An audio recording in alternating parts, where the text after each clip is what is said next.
Do you love spy books, movies, and TV? Then the Spyberry Podcast is for you. Hello and welcome to Spybrary, episode 235. Today, we have spy movie royalty with us. We are joined by Mr. Michael Frost Beckner, who once wrote a script that Robert Redford described as the thinking man's thriller. That movie was Spy Game. Welcome to Spybrary, Michael. Thank you. It's great to be here. I love the Spyberry. What can I say? It's my go-to log on, check my email, deal with problems, and then relax with reading posts and learning stuff. I was just thinking this morning, without the Spyberry, I would never have discovered Adam Hall. I mean, completely never. And like, how did I miss that? And so yeah, it's a gift. I love it. Thank you for the kind words. I hear that a great deal. And even for myself, when I started Spybrary, I had just finished the Len Dayton Sampson series. I'd read Le Carre, Fleming, and I kind of thought that was it until I started Spybrary. And now, I have a whole room, because I live in the middle of nowhere, full of spy books of authors like Adam Hall and Brian Fremantle and various others that I wasn't aware of. But today we're here to talk about your writing. So you have a new novella coming up called Kaleidoscope. Before we get into that, I'm curious to know, and maybe you could help our listeners with this, how does this all fit together? Because you've got the Spy Game Trilogy, there's a fourth on the horizon, and now novella Kaleidoscope. Can you help us understand where Kaleidoscope fits in? It's interesting because all of this ties, I have 30 years in the film industry, and I arrived there accidentally, having gotten my degree in novel writing, prestigious program, thought I was going to do that. And as a senior in college, I was faced with, I have to write that novel, or I'm looking at 300 pages, all full margins. And I found that I could petition for a master's degree in screenwriting. And the beauty of that, who doesn't know movies? I've watched them. So how hard could that be? The beauty of that is, you get points taken off if they're more than 120 pages, and they're real narrow margins. Yeah. And so I thought I was pulling the wool over the faculty's eyes. They're like, yeah, you want to do a master's thesis instead of an undergraduate, sure thing. So I fell into it. I realized I'm really pretty good at this. This makes sense to me. I didn't have my book in me then, 20 years old or 21 years old. So I fell into that. So everything kind of is this push-pull of working for a living, and then my family got bigger and bigger and bigger. Working for a living, and I did really well, writing film but wanting to do the book. So Spy Game came out of a period where I had incredible success when I was first starting out. It's a combination, it's talent meets opportunity, and preparation and talent meeting opportunity seems like milk and luck. And I decided what had happened is I got pigeonholed as the guy that can fix an action comedy script or writes action comedy. And so I kept getting pigeonholed with, can you punch up the action in Lethal Weapon, whatever number? Or, or he's like, it's got all the action it needs. What you need, or the characters need to make sense. Mr. Beckner, please stay away from the characters. You're an action guy. And so I decided I'm going to do something, write what you know. And at that point in my life, I'd known enough people in the intelligence world through a family connections, we'll say, that I'm like, it's not like James Bond. It's more like, obviously like Le Carre and how Dayton writes it. And so I thought I'll write one of these. And I'm going to purposely subvert all the things that they like me doing in film.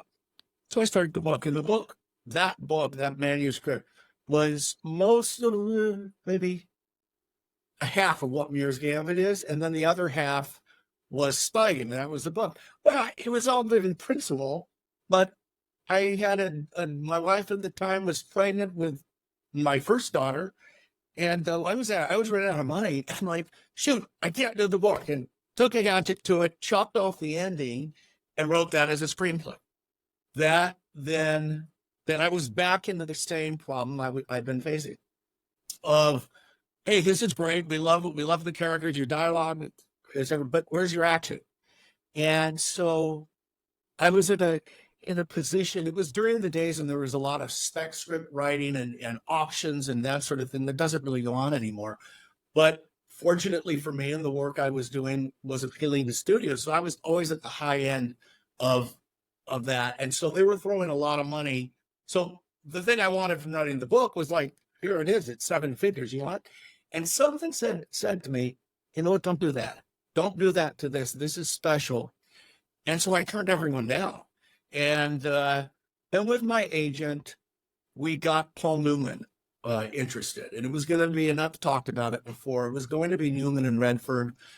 But, you know, it was getting this a production company interested in that. And Newman, and it just took a long time. And that was on my agent side. I don't know that. But he finally said, yeah, let's get Bob to do the role you want for me, which was much more like The Verdict. It's more like Muir in Muir's Gambit. Yeah. And he said, you know, he needs to, why does he get to play the pretty boy again? And so that's kind of where it started. Beacon Entertainment came in and they said, look, we don't have the money to pay you what everyone else wanted to pay you, but we want to make your film. We want to do it the way it is in the book. And then so my agent was saying, well, you got to buy the whole thing. And they said, we don't want the whole thing. We really just want this script. So that became, I ended up with a rights situation that, you know, they don't really do, and they probably shouldn't. The Universal's furious about it still, because they weren't involved at that point. So they didn't have any lawyers involved in it. But I ended up with all the rights. So if they wanted to, say Universal wanted to do Spy Game again, they would have to shoot the script that they have. That's all they own. Mm. And so I kept these rights and I kept writing on the Muir part. I realized, well, that's a book in itself. The movie came out and what a movie, Michael. I honestly, I have to say, one of the best, and not just because you're on the show, but it's the perfect cocktail, the perfect formula of the quintessential spy movie for me. You've got plenty of action, but you've also got that cerebral, realistic side of espionage. I can't thank you enough for that movie. I watched it again recently a few nights ago and loved it. Oh, well, thank you so much. Tony Scott had a lot to do with that. Keeping, melding those two things is a difficult trick. It certainly isn't like that in the script. I think the script would have been not as commercial if he just shot it straight or if I shot it. Tony Scott was able to make the stuff that was the cerebral, the stuff that would be like more on the Spybrary, on the, more thinking man's thriller. He was able to make that, he was able to jazz that up. Some people don't like the techniques he used. I've done interviews where people just hate the cutting, whatever. And it works. Kind of audience loved it. And I think Redford, he didn't go as far as Newman had said he might, but he went a lot farther than he usually did. And so it's a standout performance for Robert Redford, leading into the Elder period of his career, and sort of ending his career. And so that's really great. Brad Pitt, that was not how I envisioned it, because the time doesn't work at all. If you look at him, wait, how is he that in Vietnam and the wall's down and they're dealing with China and he's still the same age? What happened there? But audiences don't care. No. And it certainly changed my whole thrust with Muir's Gambit. And so that was a gift, doing that and changing it, doing that rewrite. When it came back to me, they did take the whole thing into a horrible, horrible thing with a Dutch director, and it was all. But then Tony Scott came back and said, no, we want to go back to your script, but we're gonna get Brad Pitt, so change the role, which we did. And that changed everything for me. And that's when that happened, I realized, what was missing in Muir's Gambit, I now got. And so I was able to go back, start that book over again. I was deep into television at that time, so I didn't have much time to do any novel writing. But when I got back to it, that came that way. In the meantime, the script itself had attracted a lot of directors initially when it was in the Newman or Newman Redford, or when it was just Redford. And No, I want to say even before Redford. It was after Newman, before Redford, because Apted was interested. He and I met back then, and he thought it would be great to do with Gene Hackman, who we wanted to work with. Might have been interesting. There was another director. There was talk about Jack Nicholson as Muir, which I think wouldn't have worked because it would have been just too arch. It might have been great, but too arch.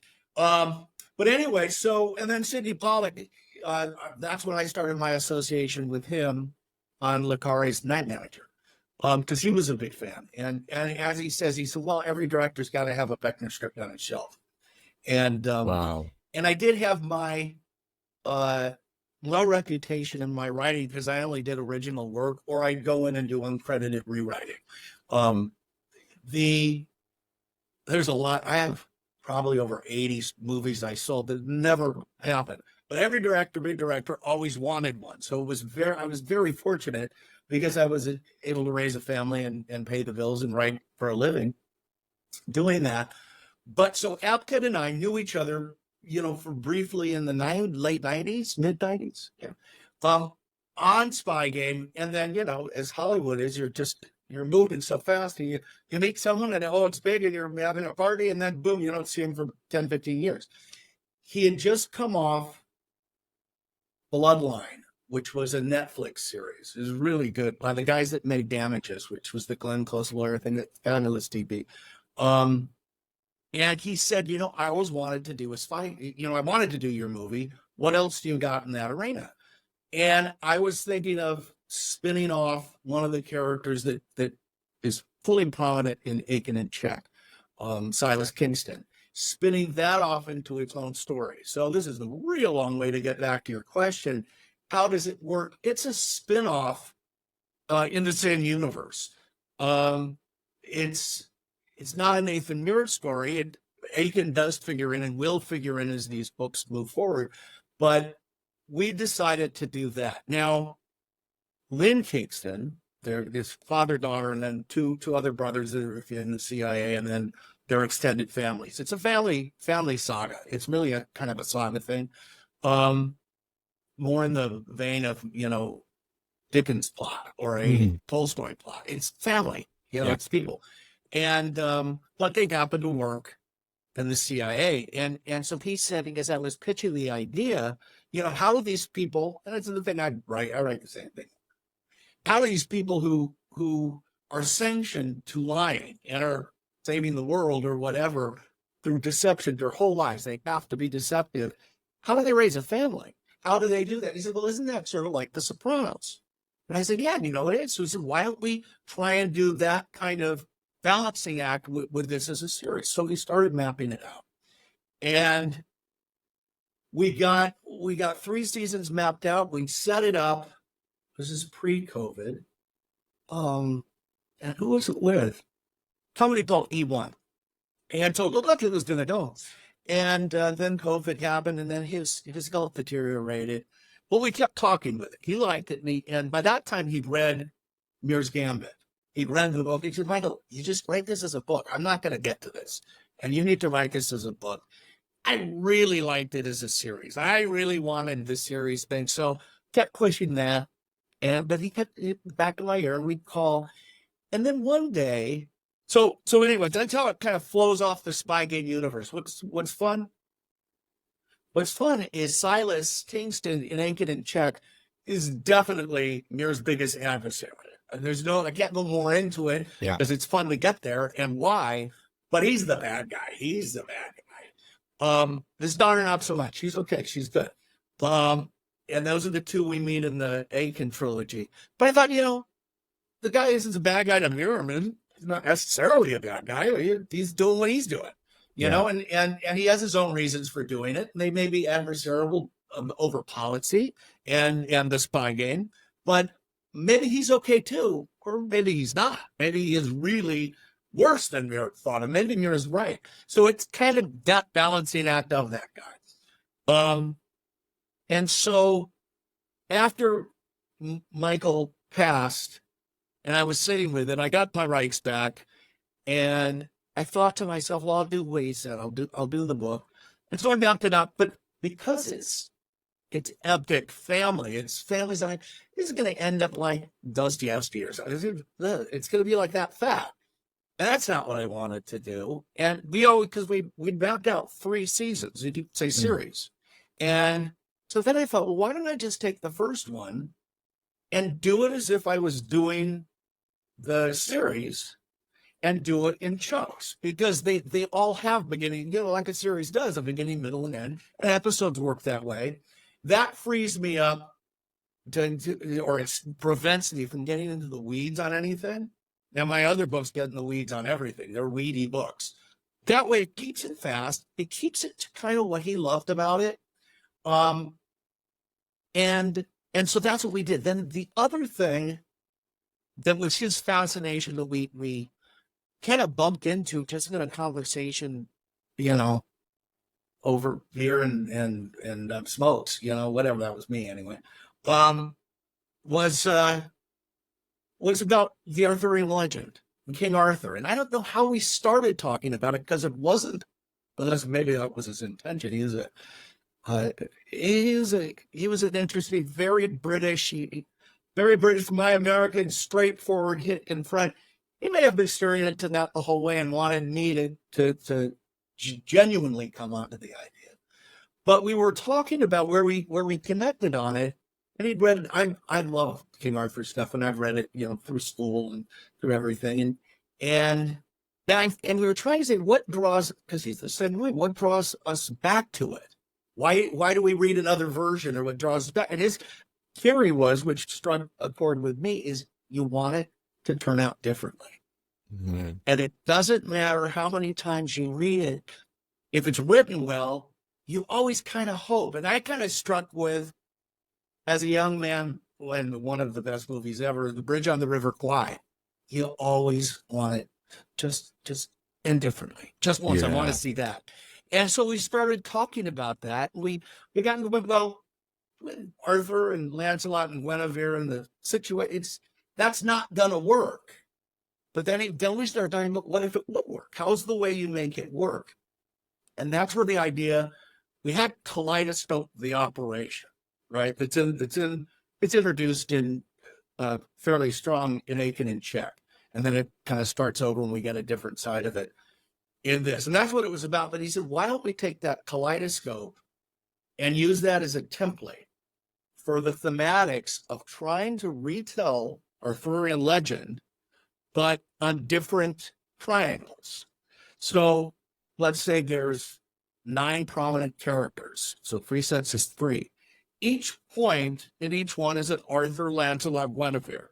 Not sexual necessarily, but could be any age. Grandfather, granddaughter, father. Or Lancelot could be a woman in one. You have these, and then you keep turning them. And every time they touch, each person's role with those other 2 people shifts and becomes another one. And so you get through my Aiken stuff. I like puzzles quite a bit. Yeah. I don't do them. I just think they're interesting. I write it. Aiken is always talking about his crossword puzzle. I'm done totally bore me. But I get the fascination, the attraction of puzzles. And so that becomes the puzzle of Kaleidoscope.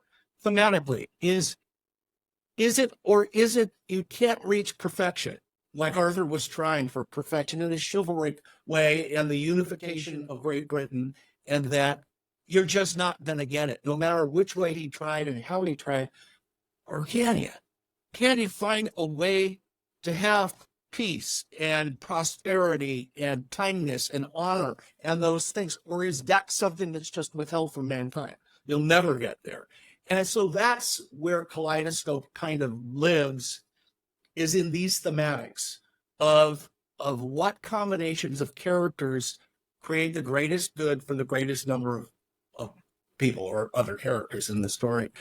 And so it's these little slices that go. The first book is entitled 4th of July. And so it takes place over our Independence Day holiday weekend. And then for each of the succeeding 4, it's another holiday weekend, or like one's a birthday. The one of the younger characters, it turns 18, and she gets involved in the family business accidentally and dangerously. And so that's kind of fun as well. So each one, I can't time them to the holidays, although I'm trying to. So the last one takes place on Christmas Eve. I'm planning in December to have book 5 out.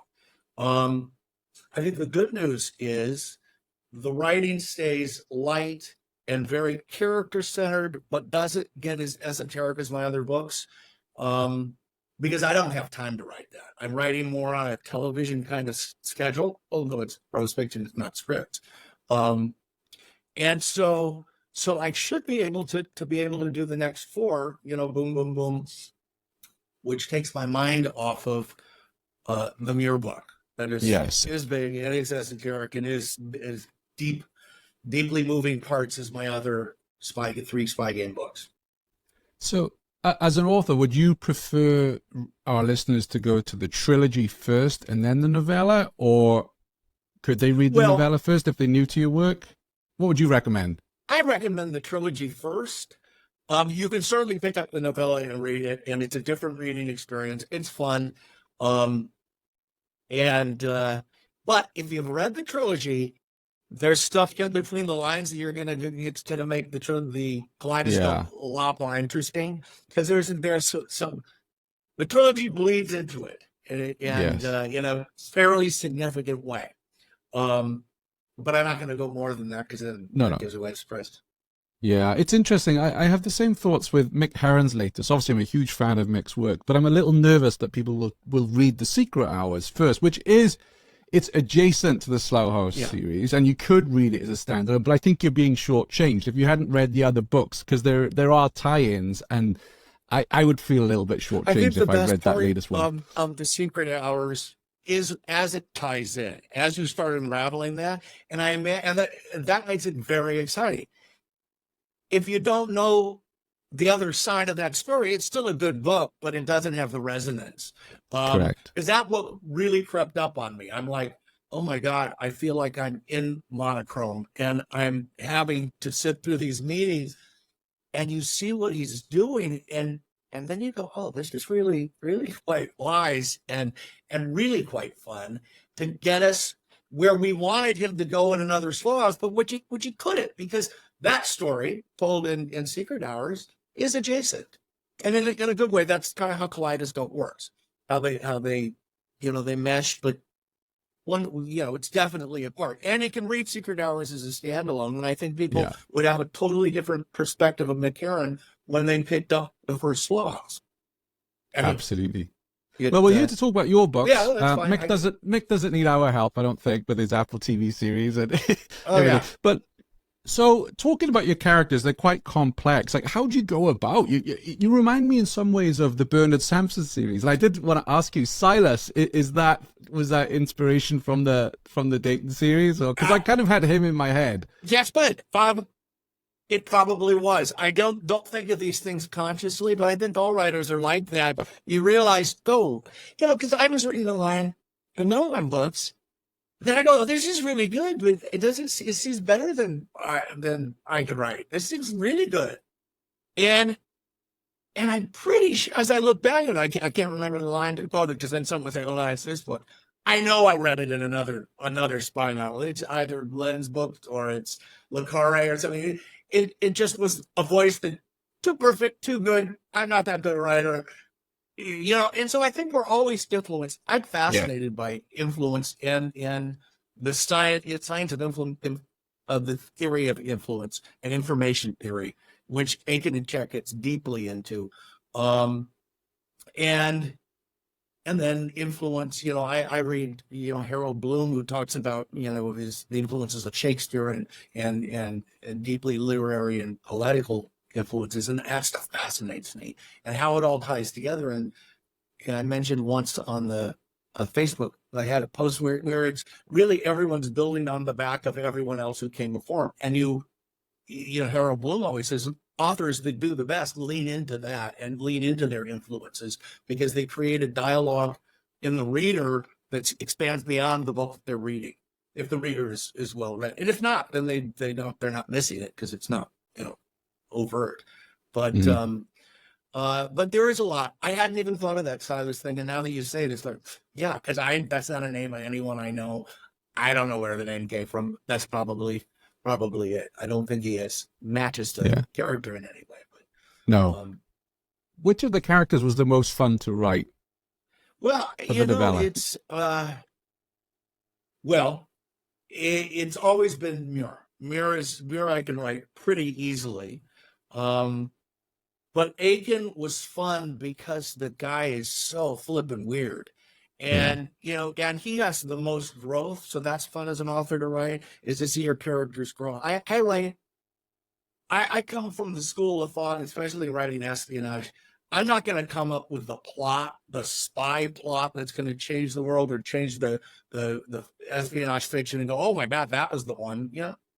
I don't know. My plots need to be about the people. You need to care about them or dislike them enough that no matter what spy operation you're involved in, you're more interested in the chess game between the people. And I think the best for me, and Le Carre is, I can't remember really what his books were about. I remember the characters. I vaguely know there's an escape or a guy needing to be put behind the lines or something. What was he after? I don't know. I don't know. I know the characters and I know the feeling. And when we talked about, the Aiken Trilogy, we talked about Whaley, not about his job, the job he was doing. Okay, he's looking for a mole. And so Aiken fulfills me in that way because, God, when we meet him, he's so stupid and he's so full of himself and he thinks he's right. And yet he's a little bit charming because he means well. He really means well. And what's fun about it, and with the time jumps, is I'm able to mature it.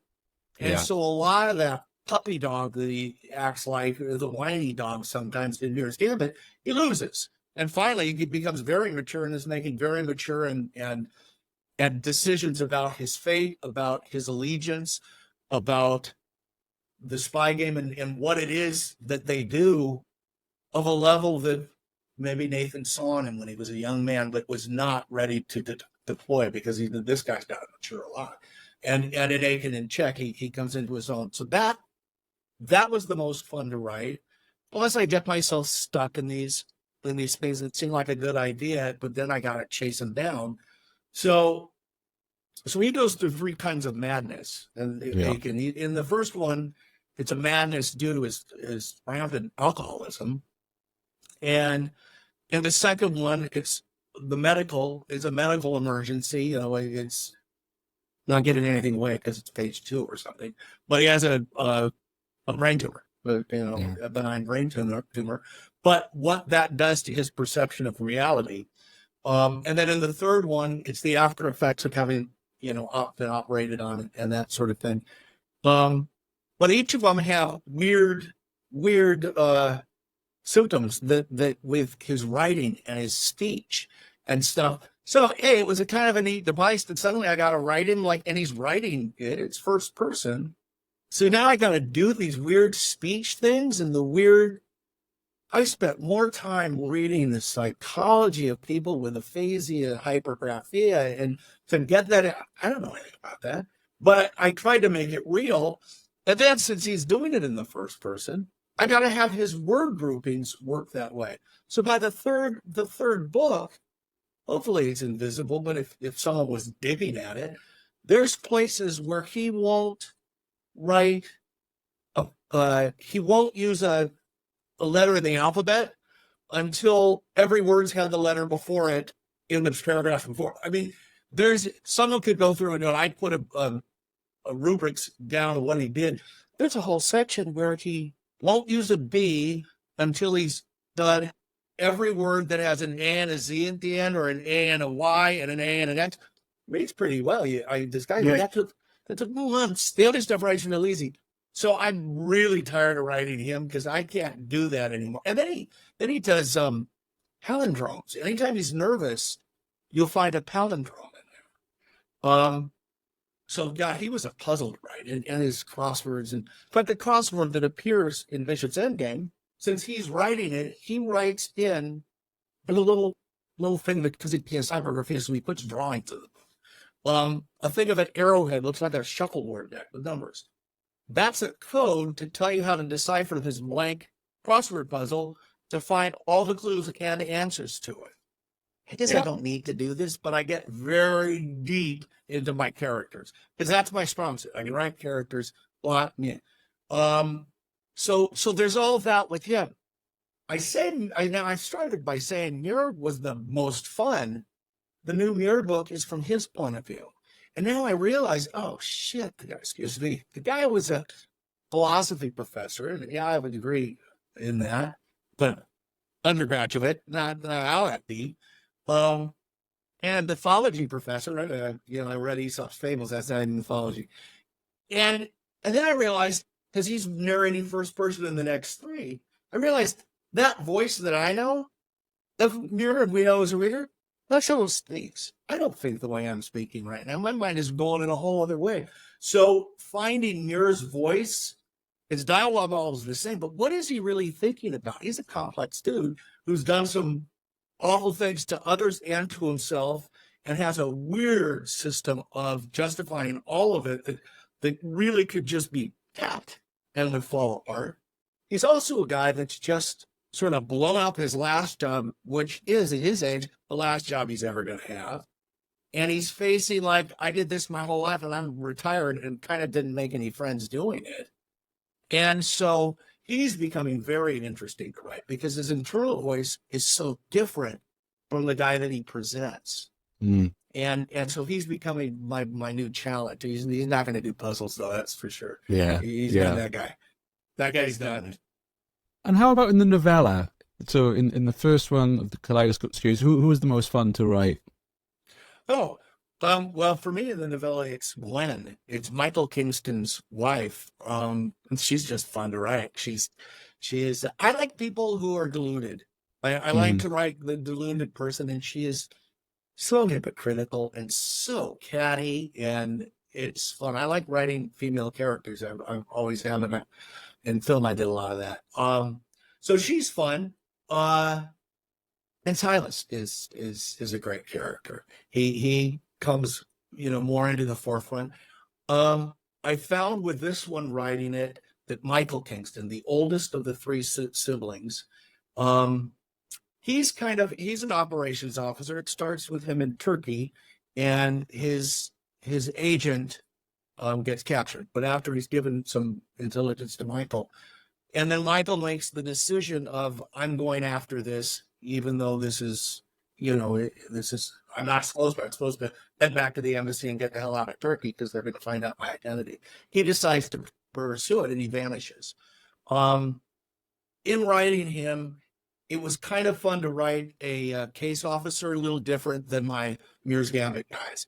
He pushes the envelope. I see the Kingstons a little bit like Kennedys. They think they're above the fold just a little bit, and they go a little bit too far and think that they can get away with it, or that they're entitled to it. They're just born to it. They were raised that way.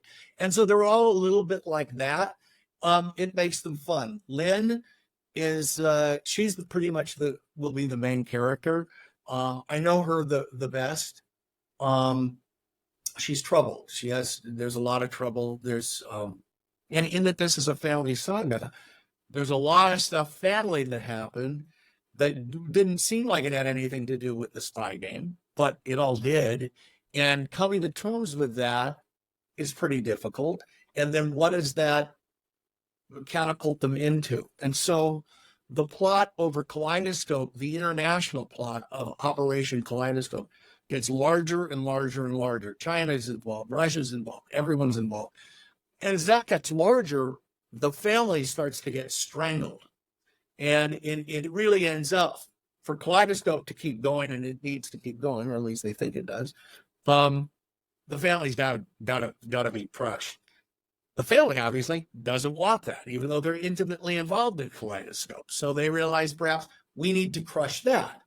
And so it's this, so as the family gets tighter and more tightly squeezed, and the stuff at in their family home and all that gets more intimate and more dramatic, the stakes get larger and larger on a global scale, and one's not going to work out, or it's going to come apart in pieces on both sides. I'm not, because there's tragedy, there's success, it's all those big themes. I thoroughly enjoyed it. Thank you for sending me an electronic copy. I read it, thoroughly enjoyed it. I'm only halfway through Muir's Gambit, so for me, there was no jolting, jarring moments. I'm like, hang on a minute. But I am going to go back and read the trilogy, of course, ready for the next novellas to come out. That ending, and we're not going to talk too much about it, but the ending was something else. I didn't see that. You had me at the edge of my seat on that one, Michael. Thoroughly enjoyed it. Very, very good. That is a good one. It changes up. There's not much we can say about it, but it's a heck of a great ending. And I'm always, I like cliffhangers and try not to make them plot cliffhangers. I try to make them character cliffhangers. Yes. And I just feel most comfortable writing about people and the complexities of their passions, and now the lie behind it is going to get pretty intense, and what it all means is going to get pretty. I look forward to that. And of course, we can talk about it on our online Spyberry community, which listeners can find. If you're not there already, it's spyberry.com/community. If you have any questions for Michael as well, he very kindly is involved in our community and is very active. So I'm sure Michael will take any of your questions there. And also, we launched Section F, which is our spy movie track, because I enjoy a spy movie, but I'm not an expert by any means. So I thought, let's recruit 4 movie buffs who really know their stuff. And we've had 2 episodes of that. And they said, do you think Michael will come on and chat with us? And I said, I can ask him. They said, but wait a little while. We want to get more comfortable behind the mic, because it's new when you put 4 and they're from 4 different corners of the world. You put them together. But they definitely want to have a chat with you about Spygame and your work. That'll be really fun. That's fun. There's a lot of stuff that... it was a big part of my career, and here's a scoop. And it could mean absolutely nothing. This is in the Hollywood industry, things pop up and then go away real quickly. I'll just say this: I just inscribed the trilogy for Ridley Scott and sent them to him on Tuesday. And I was trying to think, what do I say? And I realized Tony Scott, I'm forever grateful to him, because if that movie hadn't have done what it did, I wouldn't be doing what I'm doing right now. I might just probably still be writing television. But yeah, Ridley was interested in seeing these books. I haven't talked to him. We were going to do a film on Stanley, Stanley Livingston, but not Livingston, on the Eamon Pasha, and after the fall of Khartoum and that sort of thing. But I haven't seen or spoke to him in 20 years, and we got this call, the people developing Muir's Gambit, and he's like, "Oh, send those to me. I want to see them."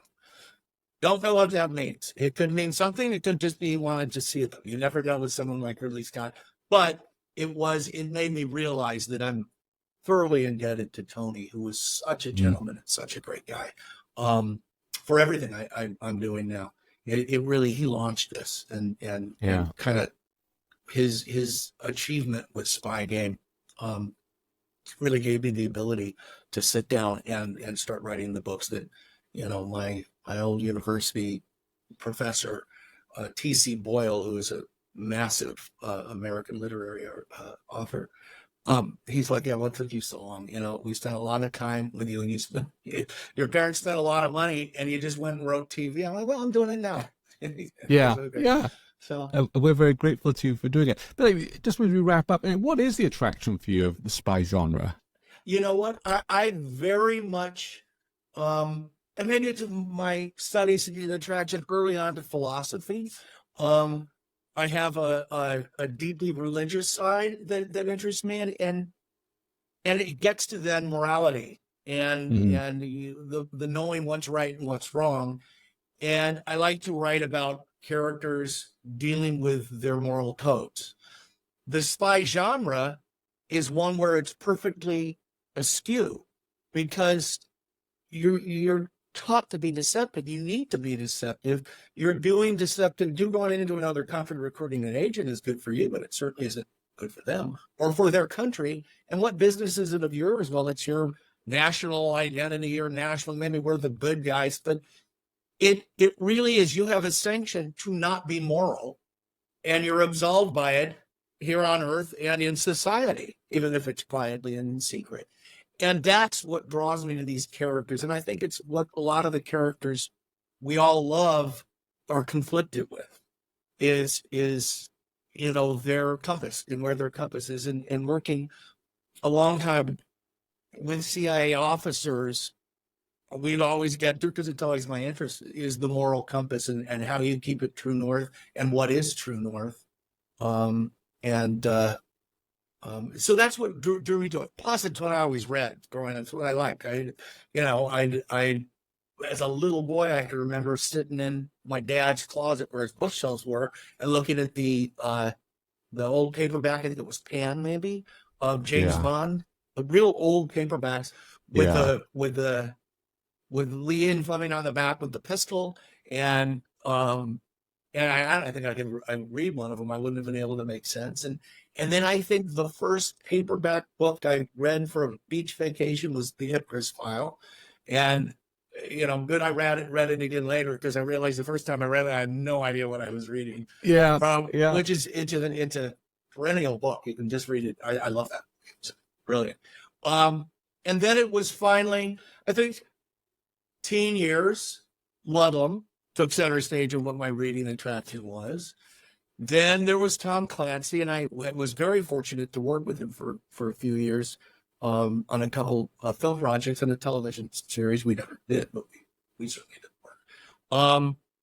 And then I fell into Foray, and I was probably in my 20s. I kind of shuffled into Saga. I hadn't been all that interested. I liked Aiken. I read all of those. I love those. And that's where it really crystallized with, this sounds like the people at, say, my brother's wedding, or my grandfather in the kitchen at Christmas Eve drinking and telling these stories. This sounds like them. Oh, wow, I get this. And then I was just off to the races, and I was very fortunate. I was fortunate with, and I got a lot of because of that script, I got all the espionage stuff to work on in Hollywood.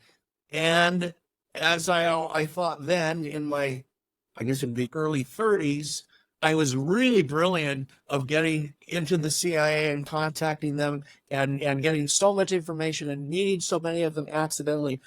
Now that I'm 60, I see, that wasn't an accident. They, in a good way, I think it was good.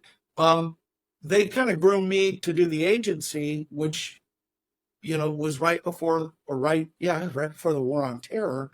And, I was on the news a lot as an intelligence expert, because a lot of my episodes predicted something that would happen a month later. Those are all ideas that the agency gave me. So, hey, why don't you try a story about this? That's kind of interesting. Tell me, okay, we'll try this, that, and the other. But it's just government propaganda, I guess. But it was, it was a scary time back then, and the show certainly did. I don't think I did anything indecent or immoral, but I do realize, man, they did a good job making me think that I walked in and got it. I mean, I've been all over that place. I've been in the director's office, and hey, hi, it was me. What an idiot. They knew, he's perfect for us. It's just perfect. And so I've worked with the Messiah, and I've worked with a lot of them, and I always just thought I was really clever at meeting people, but I'm not so sure that's pleasant.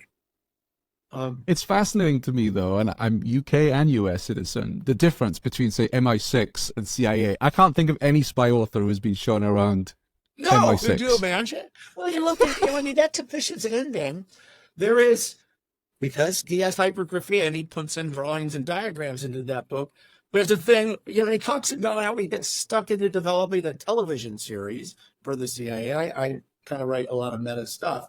And I put in what's an invitation to the premiere of the TV series. That's my real invitation. We shot it at Langley. And if you look at it, the RSVP by September 10th, 2001 was the RSVP to the premiere that was going to be in the Dome at Langley. And it's killing me. They were spending a little too much time messing around with me, helping me make TV shows when, it's quite a shocking date there, since it's certainly the Right. September 11th will be busy. But yeah, I got kind of off track, but yeah, I try and I'm lucky to have known a lot, and then that just expanded. I think there's a point in Bishop's Endgame where Aiken is thoroughly embarrassed by his meeting with George Tennant. That was me. It was I made the most embarrassing mistake ever. I didn't know it was George Tennant. They move you around, and there's no one in the corridors when you go through. So it's all choreographed. I said, well, we're going somewhere. And this guy comes by in a leather jacket, jeans, kind of scruffy, kind of gets introduced to me as George. And so, oh, God, I was fucking this, that, thing. Like, hey, George, nice to meet you. Slap on the back. I didn't realize it was the director of the CIA. What the heck? You know, but brilliant. Yeah, and so yeah, a lot of the stuff in there, if it has the authenticity, especially with Aiken, because he's so peripheral. You know, he so wants to be in the field, and you know he's aching for it. A lot of the stumbling that bumbling that he does is stuff that I did in my relationship with him. But tell us, Michael, how did it feel that the director of the CIA loved Spy Game? Oh, it felt great. It felt great. And he wanted to be an extra in the agency, which we allowed him. If you watch the pilot of the agency, you can see him in the background. He's a very nice guy. One of our prominent listeners and contributor, Jason King, was telling me I must watch The Agency. Do you know if it's available anywhere streaming? Someone got the whole first season up on YouTube, and it's been there. Okay. I put a link when I discovered it onto YouTube. Now what happened was the pilot, because it was right after, you know, we filmed it, you know, in May of 2001, right? So 9/11 happens, and our premiere was supposed to be on television, was supposed to be the 20th or the 21st.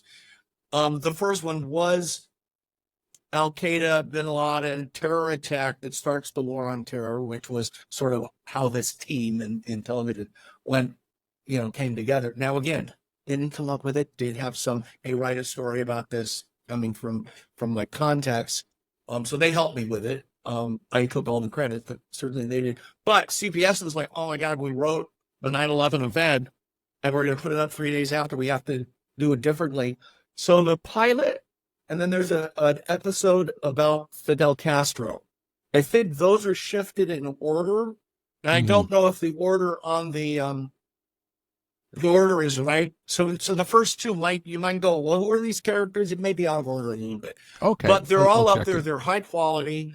And there's some really great episodes. It was a great team. I worked with some really talented people on that. And some of my writers, you know, who were doing my scripts became really big time, much bigger than I was. Really, I found some great talent. So. Fantastic. Well, Michael, thanks a million for coming on the show and sharing a bit more about your work with us today. You have a huge amount of fans in the Spyberry community. We can't thank you enough for everything that you've created for us spy fans. We're truly humbled to have you on the show. Oh, well, it's my pleasure entirely. Spyberry's been a gift. I don't know what I do, and doing all this on my own anyhow, because I'm kind of curmudgeonly. I don't need to be told what to do or anything else. I'm old enough. So really, I don't have any access. I don't have a publicist or publicity. So it's nice getting the word out through the community to people who the books are tailored for. I mean, yes. Face it, not everyone's going to like my books. But I think people in Spyberry will like the books because I'm really drafting on so much of the literature that we all in the community admire so much. I'm putting my own weird bent on it, but it's certainly my influences are there. Excellent. All your books are available. When does Kaleidoscope come out? I think the paperback is going to drop on Amazon for pre-order like in an hour. And then on the 25th, it's available for delivery. The ebook is up there already for pre-order. The ebook, because it's experimental, so it's Kindle. So if you have the not Kindle, what's it called? Unlimited, Kindle Unlimited. Yeah. So if you Kindle have the Unlimited subscription, you read it for free. Otherwise, it's relatively inexpensive, and the book is a lot cheaper than my other ones. Because it's I'm doing a television series, but it's books. It's weird. Yeah. You know, so I'm not going to charge an arm and leg for it. But yeah, they're up there now. Excellent. I will add all the links to those on our show notes, which we can find at spybrary.com/235. Michael, thanks again for coming on Spybrary. Thank you so much. Truly, It was really truly quite appreciate fun. it. All right. Ciao. Thank you.